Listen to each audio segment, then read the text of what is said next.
Pemirsa, Pertamina Wilayah Aceh mengajak masyarakat pengguna mobil mewah untuk tidak menggunakan bahan bakar minyak jenis premium. Ajakan ini dilakukan Pertamina Wilayah Aceh di stasiun pengisian bahan bakar umum Lamsayun, Kecamatan Ingin Jaya, Kabupaten Aceh Besar.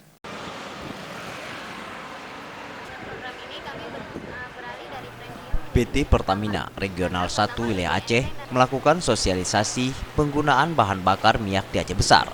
Sejumlah kendaraan keluaran tahun tinggi diajak untuk tidak melakukan pengisian BBM jenis premium.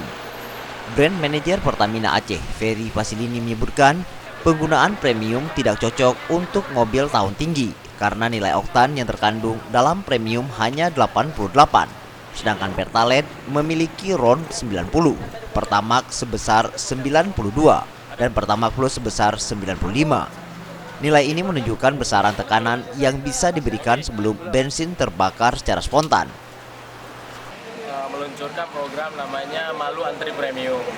Kenapa kita pilih program Malu Antri Premium? Karena kita lihat sekarang mayoritas di SPBU di Provinsi Aceh itu antrian premium ini semakin panjang. Dan kita lihat yang antri premium ini mobil-mobil keluaran terbaru, mobil-mobil baru dan mobil-mobil yang mewah, kadang-kadang mobil mewah.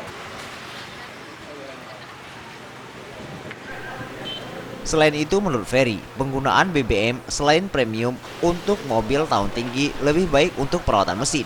Sosialisasi yang digelar di SPBU Lamsayun ini selain dilakukan kepada warga yang mengisi bahan bakar di SPBU tersebut, hal yang sama juga dilakukan kepada sejumlah komunitas di Aceh. Tim Liputan, Aceh TV.